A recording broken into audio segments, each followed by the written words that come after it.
লক্ষ্য ছিল সুন্দর ভবিষ্যৎ, কিন্তু রাশিয়ার হাড় কাঁপানো শীতের চেয়েও ভয়াবহ অভিজ্ঞতার মুখোমুখি হয়েছেন বহু তরুণ। বেশি বেতনের লোভ দেখিয়ে নিয়ে গিয়ে কখনো ইউক্রেন রাশিয়া যুদ্ধে অংশ নিতে বাধ্য করা হতো। এসআরএম ওভারসিজ লিমিটেড নামের একটি অবৈধ রিক্রুটিং এজেন্সি চক্রের হোতাসহ 4 জনকে ধরার পর এসব জানিয়েছে র্যাব। 12 ঘন্টা পরিশ্রম করব, 1 ঘন্টা যাব, 1 ঘন্টা আসবো।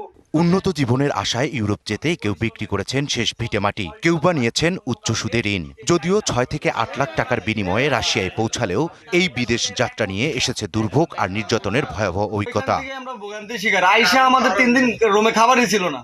ভুক্তভোগীরা বলছেন, মধ্যস্থতাকারী হিসেবে সিন্ডিকেট সদস্যরা রুশ কোম্পানিগুলোর কাছ থেকে বেতনের একটি অংশ নিয়মিত আদায় করতেন। প্রতিবাদ করলে যুদ্ধে পাঠাতে বাধ্য করত সেই সিন্ডিকেট। ও আমাকে বলতেছে যে তোমার বেতন এটাই, নিলে নাও, না নিলে বাংলাদেশ চলে যাও। 5 মিনিটের কাছে সেনাবাহিনীর লোক এসে গাড়ি করে আমাদেরকে নিয়ে যায়। আমার মতো যেন কেউ বিদেশে প্রতারণার শিকার না হয়। হার্টের যত্নে বিশ্বসেরা ক্যানোলা তেল এখন বাংলাদেশে।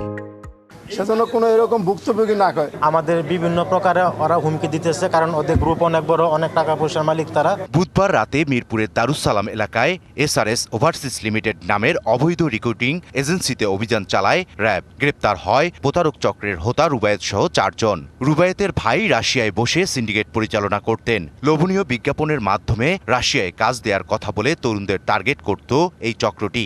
নাম সর্বস্ব ভুয়া রিক্রুটিং এজেন্সি ফেসবুকে বিজ্ঞাপনের মাধ্যমে বাংলাদেশের বিভিন্ন প্রান্ত থেকে অসহায় বেকার লোকদেরকে তারা আকৃষ্ট করে এবং তারপর তাদেরকে আসার পরে 3 বছরের চুক্তিতে সাধারণত রাশিয়াতে কাজের জন্য পাঠায়। তারা রাশিয়াতে যে দেখে যে তাদের পাসপোর্টে এসআরএম যে রিক্রুটিং এজেন্সি তাদের কোনো অস্তিত্ব নেই। এই এসআরএম ওভারসিজ লিমিটেডের মূল হোতা রুবায়েত সহ আমরা 4 জনকে গ্রেপ্তার করি। র্যাব বলছে, এখন পর্যন্ত 200-র বেশি মানুষকে রাশিয়া সহ বিভিন্ন দেশে পাঠিয়েছে প্রতিষ্ঠানটি। আমরা আসামিদেরকে জিজ্ঞাসাবাদ করে 200 থেকে 250 লোকের তথ্য পেয়েছি। চক্রের অন্যান্য সদস্যদের ধরতে কাজ করছে র্যাব। চাঞ্চল্যকর তথ্য পাবেন বলে আমি ইকবাল অনিক, ডিবিসি নিউজ, ঢাকা।